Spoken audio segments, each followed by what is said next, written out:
So this morning, we're very blessed to have with us a foremost speaker in the area of Catholic education, Ryan Topping. He's a native of Saskatoon, Canada. He earned his philosophy degree at the University of Manitoba, and his PhD, his doctorate in theology from University of Oxford. He's professor of theology and serves as vice president and academic dean at Newman Theological College in Edmonton. He formerly taught at Thomas More College in New Hampshire and held the Pope John Paul XXIII Chair of Studies in Catholic Theology at St. Thomas University.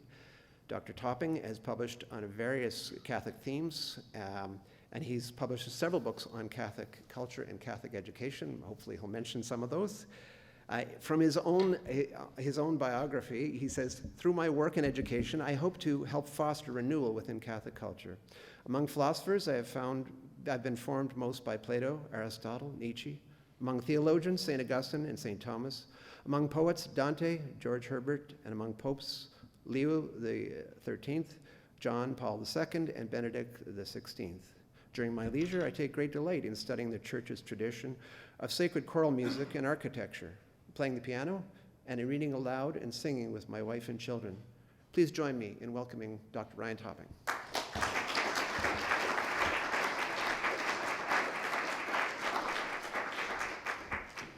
Good morning, everyone. Good to be here with you on this wonderful day and occasion. Thank you, Barry, for that kind introduction, and to the organizers for inviting me here, and Your Eminence also for welcoming me here, and also Monsignor for opening up the room to us all. Now, my title is Rebuilding Catholic Education, 6 Signs of Hope, but really, if there's one line from the Church Fathers that you need to leave with, it's this one. All of us have to learn how to fly like a butterfly and sting like a bee. I actually did not realize this was buried somewhere deep in the Confessions, but now we know. So this is grand, and really this is apropos. It's not a bad way to phrase what we're about. My goal in our time together here is to suggest 6 reasons for hope and signs of encouragement for those of us who are working in the field of cultural renewal and particularly education. Now, before we get into these 6 signs, and what I'll do is simply walk through them, I do want to open by considering something of the past before we look to the present. And before any of that, why don't we stand up and invoke St. Monica, since we've been sitting for a little while, stretch our minds and our hearts. In the name of the Father, the Son, and the Holy Spirit, amen. Let us pray together. Hail Mary, full of grace, the Lord is with thee. Blessed art thou among women, and blessed is the fruit of thy womb, Jesus. Holy Mary, Mother of God, for us sinners now, the hour of our death, amen. Saint Monica, pray for us. Saint Augustine, Saint Newman, our guardian angels and saints, and the Father, the Son, and the Holy Spirit, amen. Thank you very much. The 1860s was a decade marked by battles over education. In Prussia, some half the bishops were soon to be in prison or exile in the fight for their schools. In Canada, Darcy McKee succeeded in winning constitutional protections for ours. In England, churchmen debated the merits of mixing Catholic children with non-Catholics. Now that official persecution had ended in that country and the universities had opened to Catholics, should parents send their children there? What sort of high schools were needed to cultivate faithful leaders? And could faithful youth even survive in a non-Catholic setting? Though some political restrictions had lifted, England remained Protestant, or universities were turning secular, and Catholic opinion at the time was divided. To the one side stood Cardinal Manning. The spiritual and moral risks to Catholic youth, he argued, were too great. Faithful families should stay clear of Oxford and Cambridge. Catholics in Belgium, France, Ireland, and the US were starting their own universities. Believers on the island should do likewise. At the height of the debate, Manning wrote this, I quote, "What we most fear is that Catholics may cast themselves willingly or be drawn unconsciously into the stream which is evidently carrying English society every year more and more decidedly and perceptibly towards worldliness and rationalism. To the other side of the debate stood John Henry Newman. Newman's approach relative to the cardinals was more pragmatic. The ideal, the true, I'm quoting now, the true normal condition of things always would be to found a Catholic university. But you must go, he said, by what is practicable. And so politics, finance, and circumstance all have their say. Newman was no armchair educator. He had just founded at this point the Catholic University of Ireland, and in about 1859 he started a boys' school in Birmingham, the first of its kind. At one point, Newman advocated for setting up a Catholic college at Oxford, but then another, he promoted starting a mission, as he called it, a pastoral presence embedded with or alongside the university structure. And this is the origin of our Newman clubs and societies that that are everywhere across North America and in parts of Europe. Mixed or unmixed education, that is, by Catholics alongside Protestants or agnostics, is indeed a question of expedience, he wrote in 1863. So instead of a universal norm, in the sphere of education and evangelization at least, Newman proposed a pragmatic precept.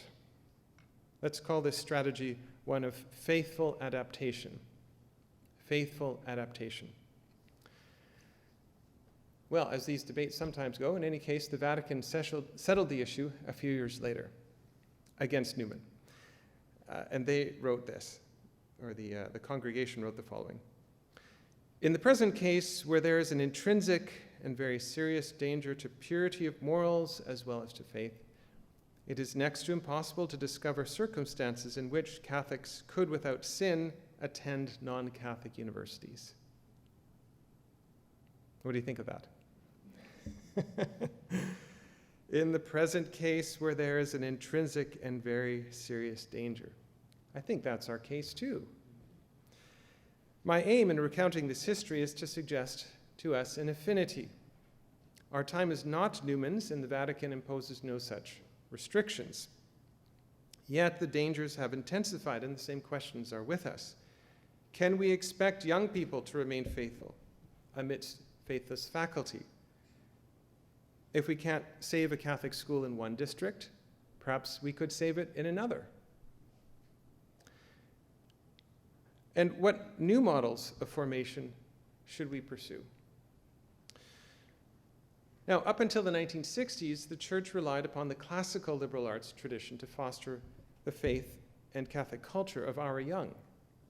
That confidence broke apart as schools and colleges disengaged from their own foundations. Though in recent years, pockets of renewal have appeared again. And for those searching for ways to found or rebuild or strengthen our institutions, I think Cardinal Newman provides sage counsel. The example of Newman, and perhaps the work of St. Monica's Institute, are going to embody a similar, or do embody, I think, a similar strategy. And this is to combine the following. At once, dogmatic fidelity alongside prudential expedience.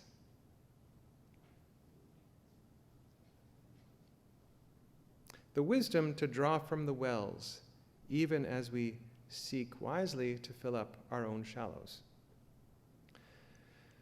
So confining my remarks to education, I'd like to identify 6 areas where I see this strategy going on today, and I hope they will be an encouragement to you. For we too find ourselves raising children when there is an intrinsic and very serious danger.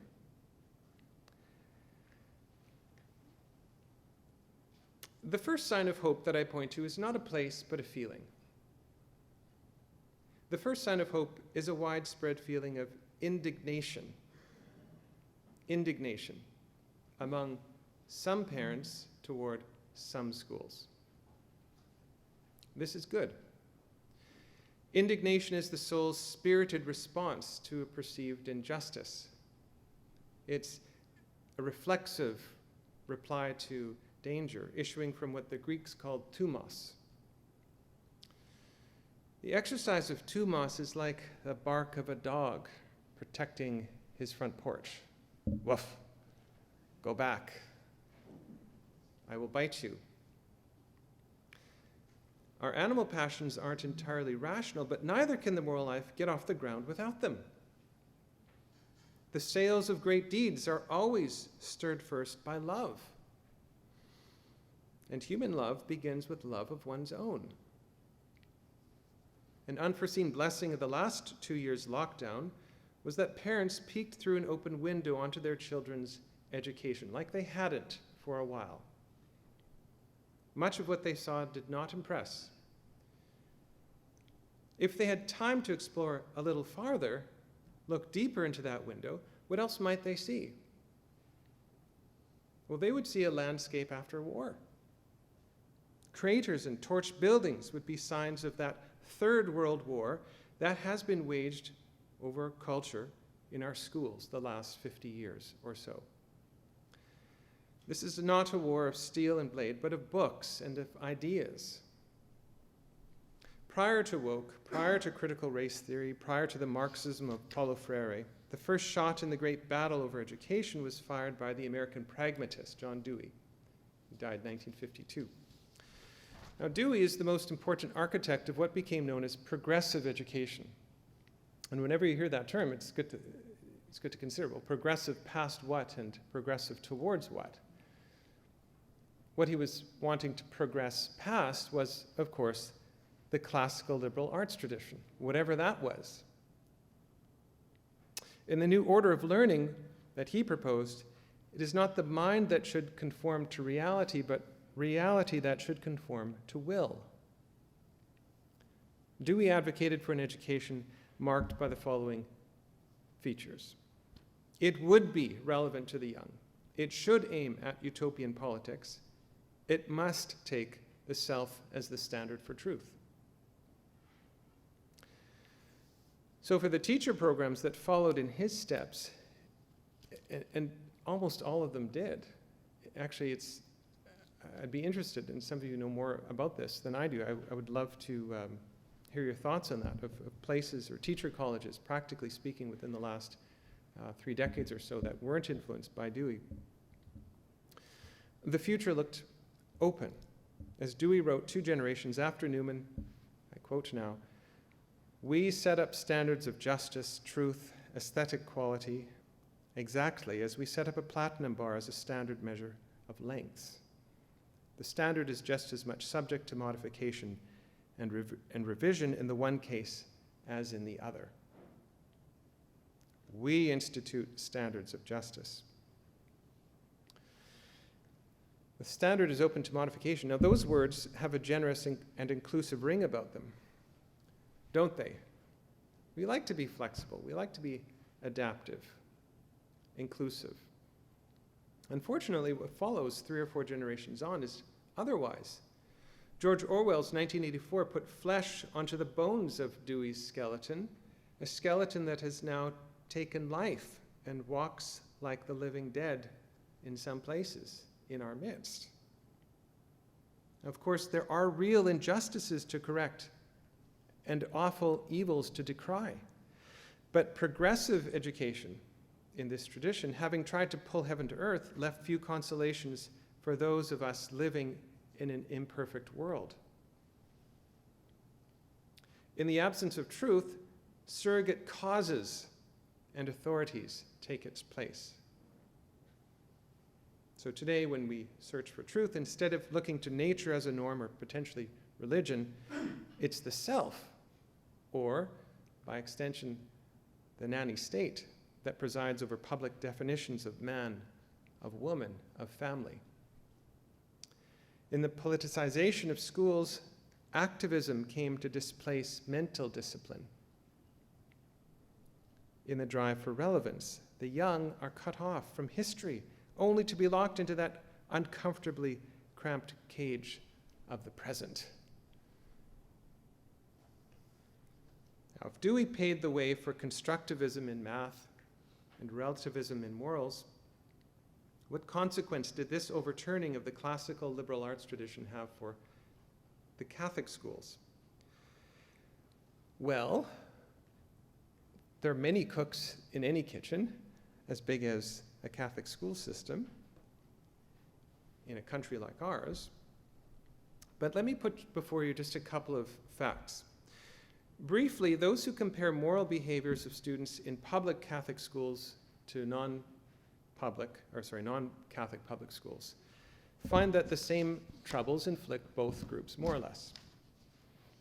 When asked their views on homosexuality, premarital sex, and war, they also mostly think the same thoughts. There are a couple of differences, though. According to research by Reginald Bibby, he's the most prominent sociologist of religion in Canada, or at least has been for the last couple of generations, there's an upside.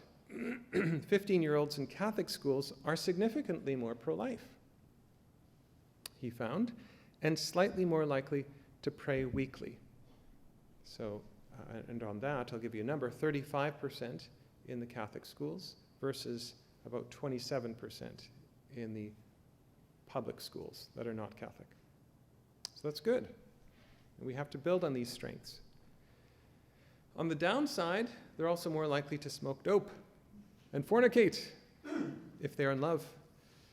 That's 69% versus 64% in their approval rating of fornication, and 57% versus 53% in their practice of fornication. Now, to Catholics, this can seem a little dreary. My wife and I, we have 10 children. So, we've got a stick in the game like all of you do. Like, you look at the options on the table and you think, what's going to go on? What's happening for my kids? But, and let me emphasize this, there are worse places to begin. The worst thing to do after going to see the doctor is to say that I'm not sick. It's not a bad place to be when more of us who are working in education can see the bottom, see the pit. As His Eminence said, we don't need optimism. That's actually not a Christian virtue. That's a secular and a co-opted faux image of something far deeper and greater, which is hope. And hope has its object in God, not our institutions. Institutions serve the theological virtues.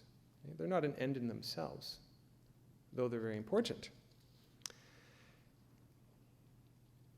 So a good place to begin is to look squarely and see how things are. And then we can judge, and then we can act. The first sign of hope I point to then is a widespread indignation among some parents towards some schools. Number 1. 2. Indignation is the beginning of righting wrongs, not the end. For those who look farther yet through this window, what might their eye land upon next? The second sign of hope I point to is the rise of the charter school movement.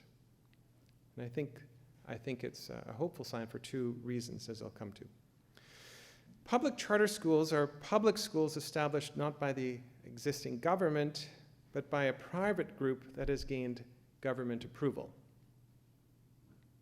By the 1990s, the movement gained in prestige, and today in the US, about 2 million students are in charter schools. That's about the same number of students who are in homeschools in the US, and slightly more than are in Catholic parochial schools in the US.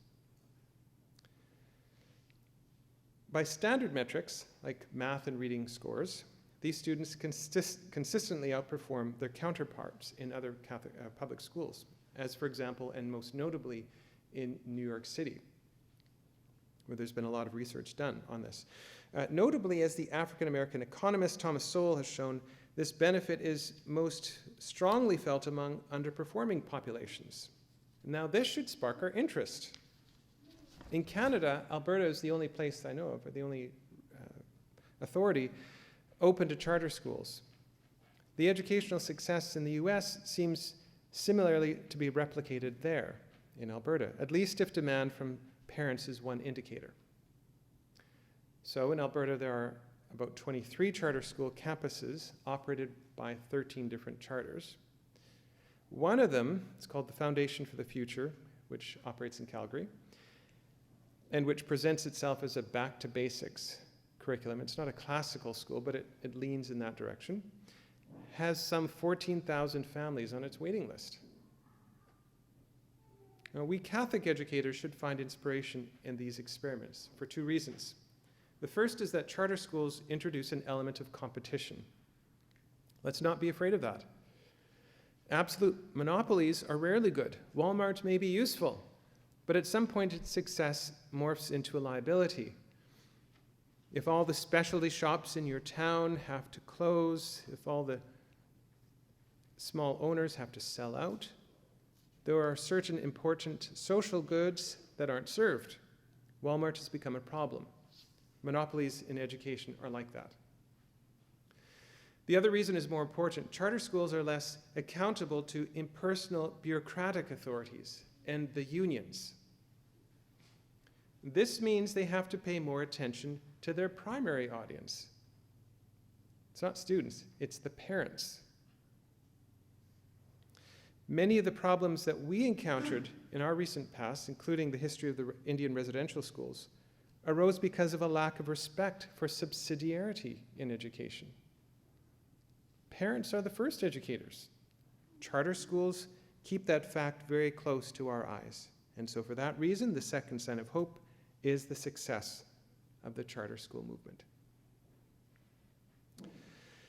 Closely aligned to charter schools is the third sign of hope, and that's the homeschoolers.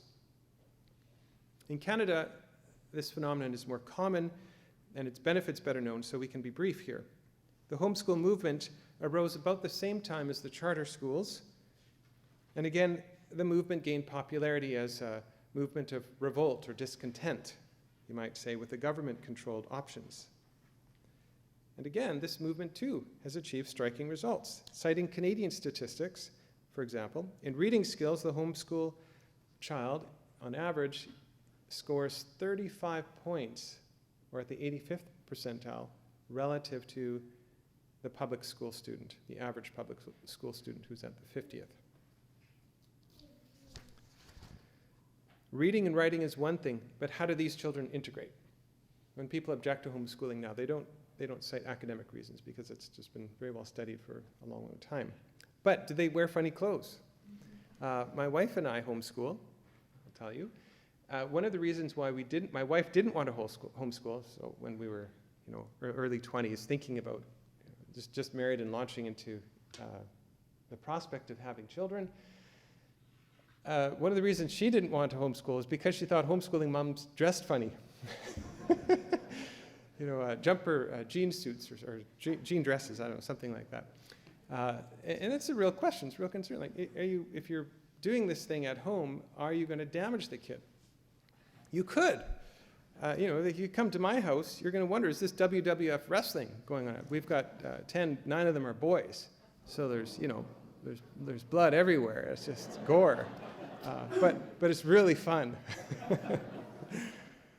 Okay, so there's a study, I'm aware of one in Canada, that tried to track this. And what they want to know, okay, how well do these kids do? And they said, what we're going to do is we're going to follow these kids for 15 years after, I think they were in so from grade 12, 15 years later, and we're going to look at these metrics and see how do they compare. This is what they found. They asked, how often they voted, how much they read, and how likely they were to make money, and as a bonus question, whether they ever went to the symphony. And each of these metrics, homeschoolers did not badly. Here's what they found. They are about 4 times more likely to attend the symphony, twice as likely to vote, much more likely to read, and on average, make more cash. So these are not bad reasons to find inspiration for all of us, homeschoolers or not.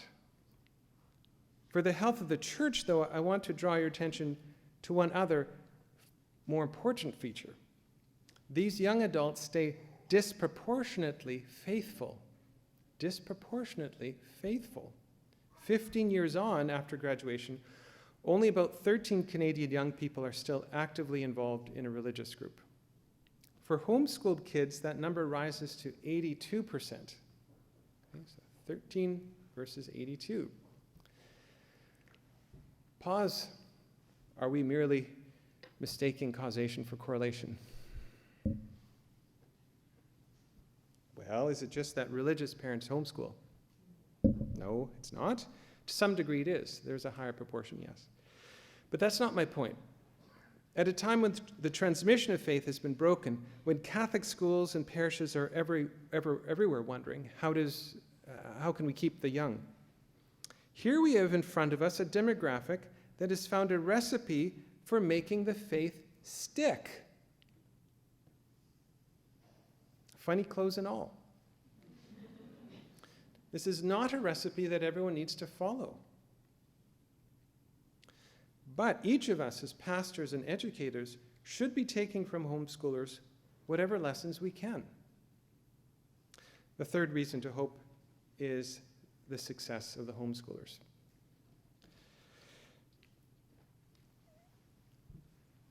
Now, we've been sitting here for a while. This is a good time to pause.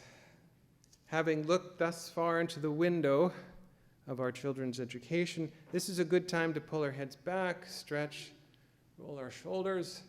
Feel free to do it. I am. And maybe consider some objections. You should have some forming in your mind. I know you do. As signs of hope, so far I've mentioned three: indignation, charter schools, and the homeschools. This is not the usual list, I suppose, and I'm guessing that in response to these signs of hope, there might be two kinds of replies forming by two sorts of people. The first sort of person we'll put over here is likely to be happy but maybe a little impatient even.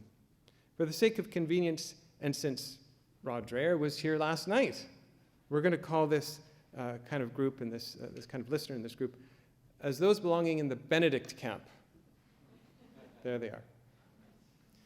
Those identifying in this camp perhaps were raised in or sent their kids to a public Catholic school, but somewhere along the way they got burnt or felt abandoned by those schools, or maybe they stayed out of the system altogether. In any case, these listeners are uncomfortable with rainbow parades. They are tired of compromise, and they probably think all lasting renewal is going to take place outside of any system, whether the churches or the governments. And they might be right. The Benedict camp. There's another camp, whom I'll place more for literary than for any deeply theological reasons, in the Francis camp. Really, I'm mostly just having fun. Okay? Benedict, Francis, two great saints. These people think the system is not that bad. They will point to high PISA scores, which we generally do very well at. They had a good experience in a Catholic school, and they point to the many good and faithful teachers and administrators and families who devote themselves and spill their guts to make those schools as good as they can. And besides, they're going to ask, what's the alternative? Shut it all down? By retaining these schools, the church keeps her foot in an open door, right? Close it, break ranks, pull that foot away, and the door will shut and never open again. Those constitutional protections we have would never come back. And they might be right. In my experience, at least among clergy, if you are over 50, you belong to this camp.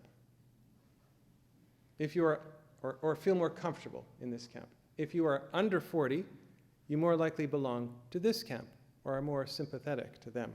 Now, as it is, I am turning 45 in a day or two, so let me propose something in the middle. Very Canadian, yes?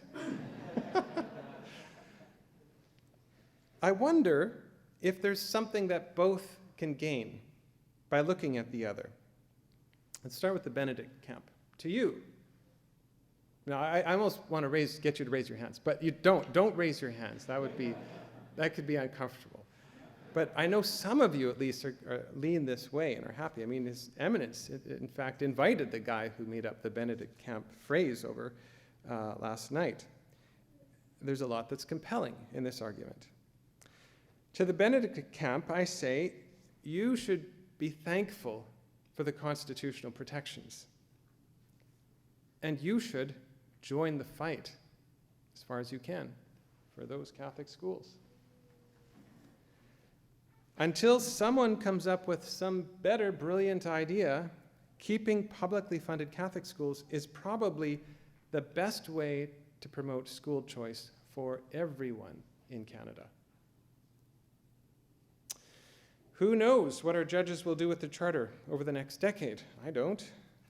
Still, it remains the case that Charter's Section 29, the one that upholds the B&A Act's protection for Catholic schools, arguably remains our society's stiffest bulwark against a totalizing state monopoly over the schools. As recently as the 2017 Theodore case in Saskatchewan and the Supreme Court's dismissal of an appeal to that case last year, I don't know if you followed that, I'm sure many of you did, as that illustrates, the courts in the nation seem still willing to keep the protections the way they are, at least for now. So to those of you in the Benedict camp, don't belittle the help that these schools can provide you, if not in fact, at least in principle. Educational diversity may depend upon it. And, this is the last thing I'll say to the Benedict camp, it would be well for you to listen to the stories of those Catholics who still find faith in those schools. Consider for a second, if all the publicly funded Catholic schools were gone tomorrow, would the unbaptized who attend them have a better chance of meeting Christ somewhere else? I don't know. Maybe, maybe not. For myself, so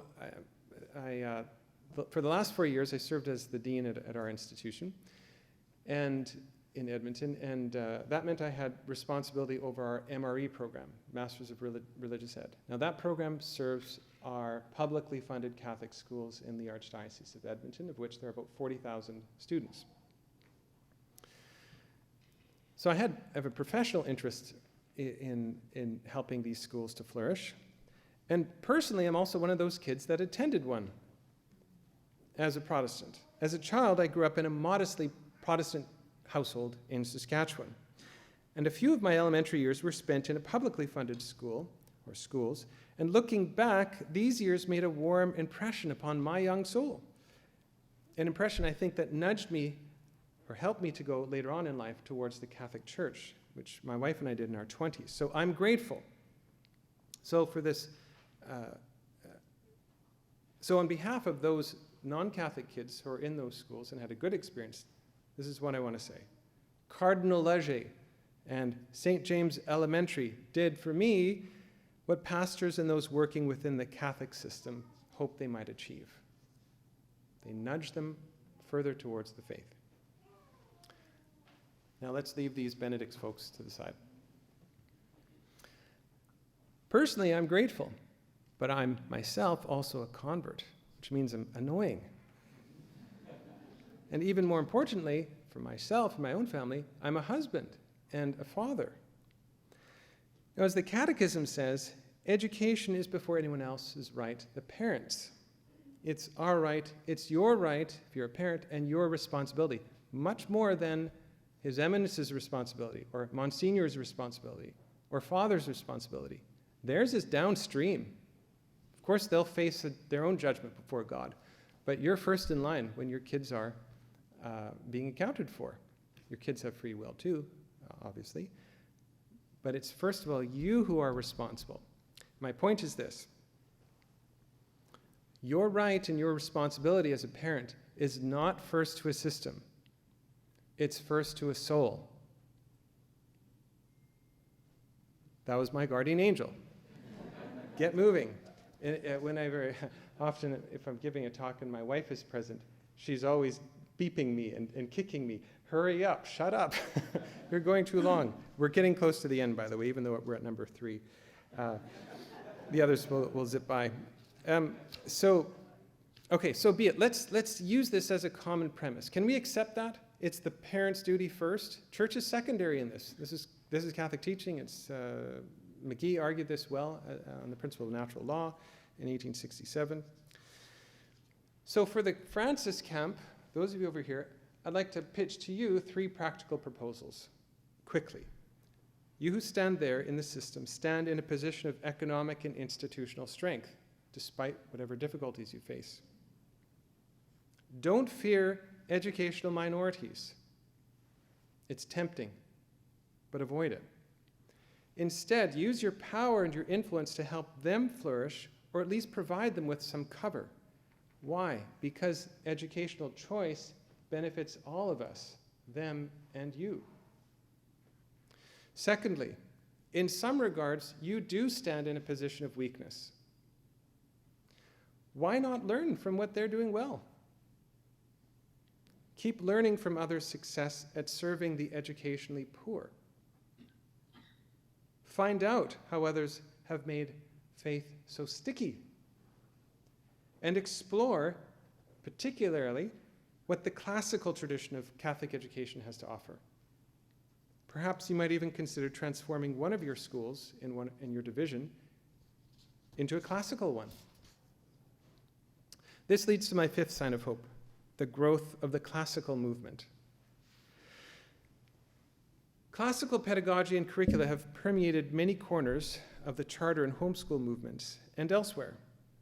And since the 90s, this movement has seen tremendous growth. When my family lived in New England, for example, within a 1-hour drive, I could count about 5 classical schools or co-ops or colleges within a short distance.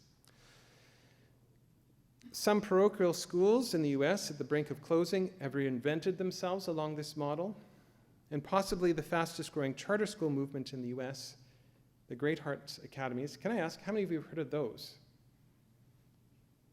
Not very many. Oh, okay, I'd Google it, look it up. Great Hearts Academies, they're fantastic, explosive in growth, mostly run by evangelicals and Catholics. It's a great ecumenical venture, but state funded. Okay? So their motto is the good, the true, and the beautiful. That's not bad. Even if you can't put a crucifix up, you might actually be getting a kid closer to the faith by focusing on the transcendentals than by talking about religion in a way that your hands are tied behind your back. Okay, if that's your case in your particular situation. So this is a model worth looking at. Up to this moment, so far as I'm aware, little of the movement has touched the world of publicly funded Catholic schools here in Canada. But it should, and recently, again in Alberta, it has. 3 years ago, Elk Island Catholic School Division took a big risk. Coinciding with the start of the pandemic, they decided to pilot a project that would bring an authentically Catholic curriculum into the publicly funded Catholic world. About 15 years ago, someone called Dale Alquist opened the first Chesterton Academy in Minnesota. I don't know if any of you have heard of that.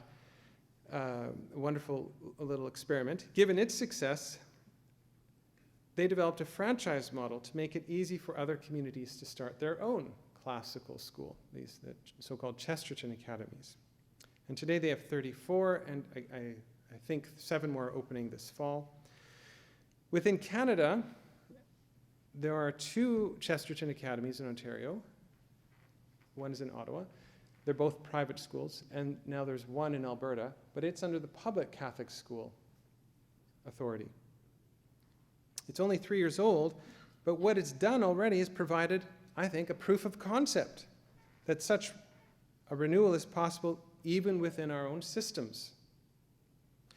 So if there's one concrete proposal I'd like to invite you to consider, and I wish that all the bishops and clergy of Canada who are involved in this could take to heart, it's this. See if you can start a classical school in your diocese. Just try one. And watch what it does. What do you have to lose? Prestige? Hardly. Funding? They didn't. Students from your other schools? I don't think so. not many.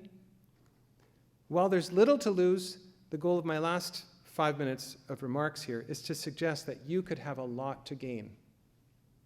So why launch a Catholic classical school? Unlike the charter movement, which distinguishes itself because of governance, the classical movement is a recovery of an older approach to curriculum and pedagogy. So it's focused on the substance of what's going on presently, not what's going on around the institution. From one point of view, all models of formal education can be divided into two. Now this sounds odd, but it's actually it's true. So you can divide schools. Either they are classical in their approach, or they are not. Modern schools began, so those that are not, began somewhere in the middle of the 19th century, and they gained traction only really in the 60s. The classical tradition, by contrast, dominated from Plato to Nato, everywhere. Now, although there's a great variety and there was a great adaptation over centuries, say between the monastic abbey schools of Benedict, the medieval universities of Thomas, the Jesuit academies of Ignatius, and the parochial schools planted by Anne Seton, for some 20 centuries there was far more that united than divided Western formal education. And up until yesterday, from the time of Augustine on, Catholic educators everywhere recognize this classical tradition as ours. This is what it means to be a Catholic school. You're drawing inspiration from all that's gone on before us. Okay? It's not a ground zero. There's no culture. We don't want a World War III. No, it's adaptation and evolution. That's faithful. As Newman put it, this form of learning, quote, has been the instrument of education and the food of civilization from the first times of the world, from Homer down to this day. In quick succession, here are 4 features that distinguish this tradition, just to whet your appetite. They include a moral disposition, an epistemological claim, a curricular division, and an anthropological ambition. Boy, that's a mouthful. A moral disposition, one, an epistemological claim, a curricular division, and anthropological ambition. One to the first. Its moral disposition is what we might call Aristotelian or Burkean in nature. Classical education assumes a deferential disposition towards the past, a deferential disposition. Matthew Arnold's expression here, we ought to read the best of what has been thought or said, is apropos. The feeling here is not that the past is always right. No. It's rather like the best of our Native American and Aboriginal traditions, that before launching on any new venture, the elders need to be consulted. It's what Chesterton said, by paying homage to the democracy of the dead. To the second, its epistemological claim is Thomistic in nature. So the first, it's Burkean, Aristotelian, now Thomistic. Classical educators claim the real can be known. The real can be known. The mind is not a fuzzy screen. The intellect is not doomed to stare into the dark night of falling snow. No, reason reaches out to things. Scientia is possible. It's the adequation of mens to res, of mind to reality. Now, this might seem prosaic. It's not prosaic. Think again, second glance, this could send you to jail. In an age of hypersubjectivism where men claim to be women, and boys and cats and dogs, and boys and girls are affirmed in their identity in schools as cats and dogs, and not fired, this epistemological realism is worth taking another look at. How did we get to the fuzzy screens of modernity? Well, it's because we accepted certain modern philosophical premises, and now it just took 40 years to work them out in our school systems. So there's no quick fix. There's no quick fix. A crucifix is not going to help your school, except in very marginal ways, unless you deal with the more fundamental philosophical problems. To the third, its curricular division is Newmanesque. Classical educators know the mind is best structured along tracks set down by the trivium and quadrivium, the so-called threefold and fourfold way. those 7 sprightly verbal and mathematical disciplines. The chief problem with modern curricula is not that students don't learn their subjects well. They often do. The chief problem with modern curricula is that students are never taught how to fit the pieces together.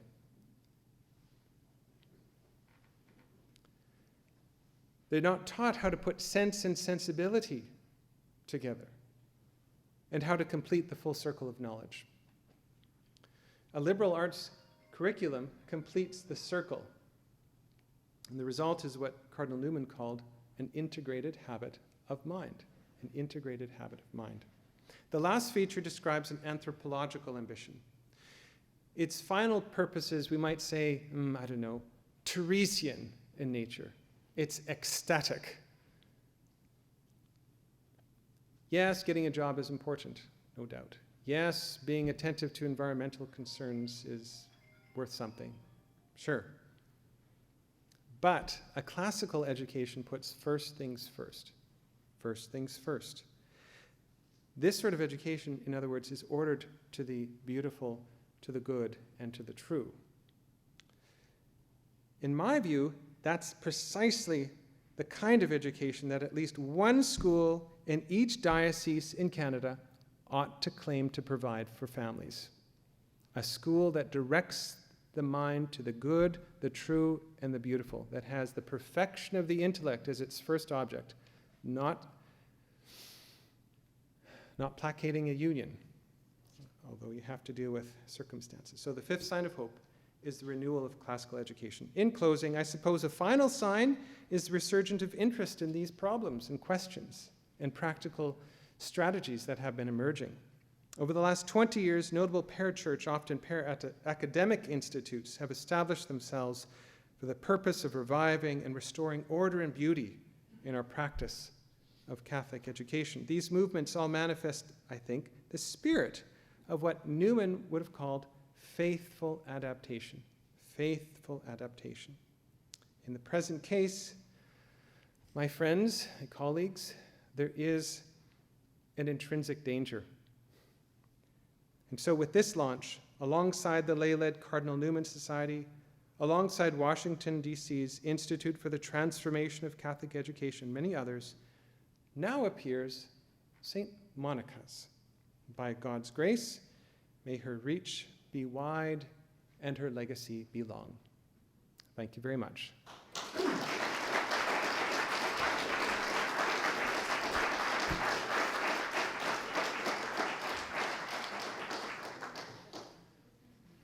I don't know if you want to have any time for questions. I know we're a little bit, I'm happy to do whatever you like. I know we're running a little bit around. Okay. Let me grab a drink.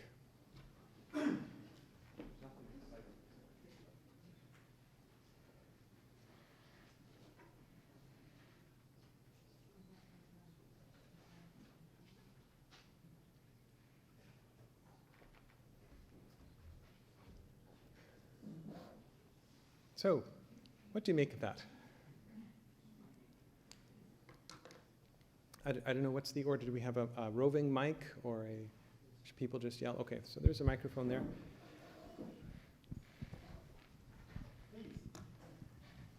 So I look for...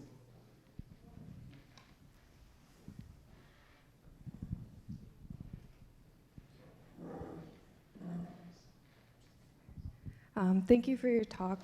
I was just wondering what some of the difficulties of accreditation were for that Chesterton school in Alberta, since it's kind of, we have to follow the Ontario curriculum in Ontario in order to be a publicly funded school. So how would that kind of work in Ontario with following the Ontario curriculum, getting the public funding, and then like spinning it to be... So I'll just say thank you for that question. And first off, I received no royalties for the growth of the franchise. Okay. I've been to Chester, I've been there. But so what did they do? Well, there's a brilliant man. I don't want to embarrass him. Who is now he's a superintendent in the system, and essentially he's a lover. He's a faithful Catholic working in the public Catholic system. and knew something needed to be done. And he thought, I can put a wedge. Why don't we put a wedge here? We can't fix, there are problems everywhere, all institutions, of course, it's just human life. I can't tackle problems 7, 8, 9, and 10, but hey, maybe we can work on 1 and 2. So that was the thought. They took about 2 years. And what they did is they looked at the curricula, the Chesterton curriculum, and then adapted it slightly so that it would pass muster by the Alberta government authorities, and then they launched it. So really, that's a question of prudence, and you need to find you need to find people who are good at this sort of thing, and there are, and many of you in this room fit that bill.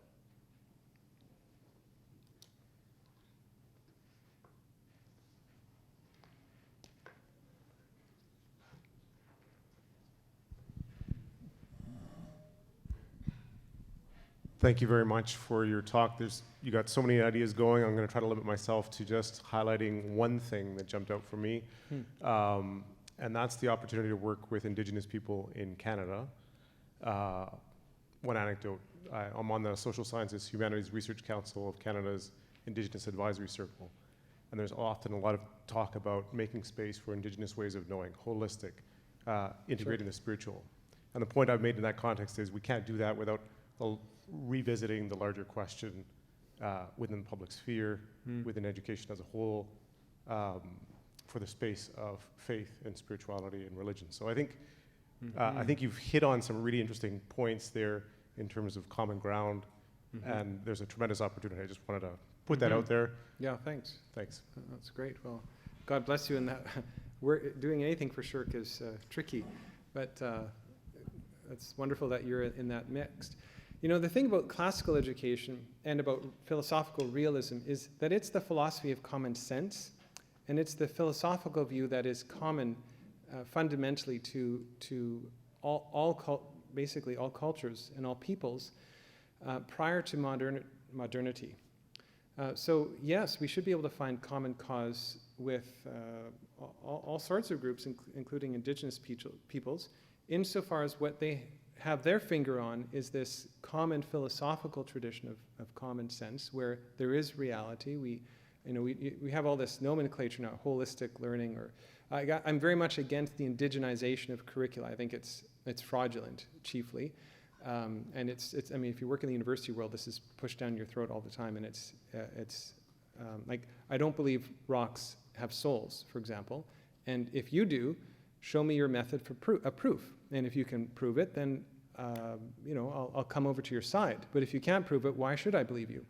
In other words, reason, you can't give up on reason, right, as a Catholic. But there are all kinds of connecting points that the Catholic intellectual tradition has and can make because of its philosophy with anyone else who has their eyes open to reality and the way things are, including the Aboriginal spiritualities and dispositions. So yeah, I think we build bridges where we can, and we erect walls where we must.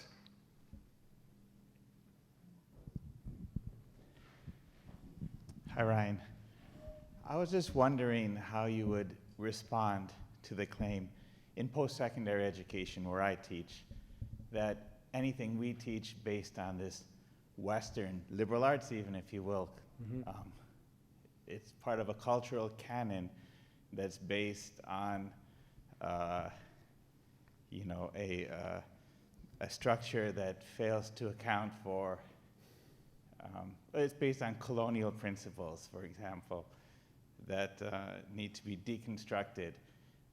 All the time, more and more recently, I'm being asked what I do in my teaching to promote indigenization, decolonialization, that everything that I learned is based on the narrow, white, male, Caucasian, Western dominant canon.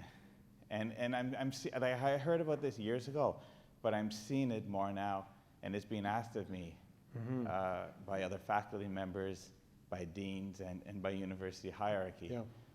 What do we do? Right. Ooh, that's a good question. Well, I suppose one thing to think, or one approach would be to distinguish between what to think and then what to do. So they're not the same. On the what to do part, that's a matter of prudence, and you have to judge what are they actually asking for. Is it possible for me in good faith to adapt or to concede some of the propositions that are being put before me? Do I need to keep my job, etc.? Or is this the time to say, no, you've gone too far, and I protest? So there's a prudential question that's difficult and has to be answered circumstantially. Then there's you might say, the conceptual question, or philosophically. Now, first of all, this stuff is, and this is where you should start. You should start by asking, where does the trend towards decolonization come from? Certainly there are good elements in it. The history of slavery is a bad history. Okay, that's right. We want to argue against the subjugation of one peoples against another. So there's a lot to say there. It's reasonable and sane and good. However, like any good heresy is only good because it has something true to say, right? And this is a great heresy. The decolonization movement within education, I would say. It's premised upon Marxist metaphysics, and the Marxist assumption that starts with is all relations are relations of power, okay? And where there's and therefore, no, who mentioned this before? Yes, oppressor versus oppressor, right? Therefore, the world can be divided into these categories: oppressed and oppressor, and that's it. That's all you have to know. That's all you have to think about these questions. Okay? That's wildly too simplistic. By the way, who is it that got rid of slavery? Slavery is on this particular point, slavery is the natural default condition of human societies. It's the norm. What's interesting to look at and interesting to find is those moments in history, those times and places where slavery was rebuffed. And where do you find that? You find that in the West. A side note, the term servus in Latin means slave. By the time you get to about 1000 AD, that term servus, which you'd normally translate this way, can no longer be translated as slave. Why? Because it took about 500 years, really, for the effect of Christian political thinking and the economic imagination of the West to work itself out, to transform the institutions of the Roman Empire, such that by about 1000 AD, it's no longer slave, but something like serf, okay, which is an economic term of some dignity.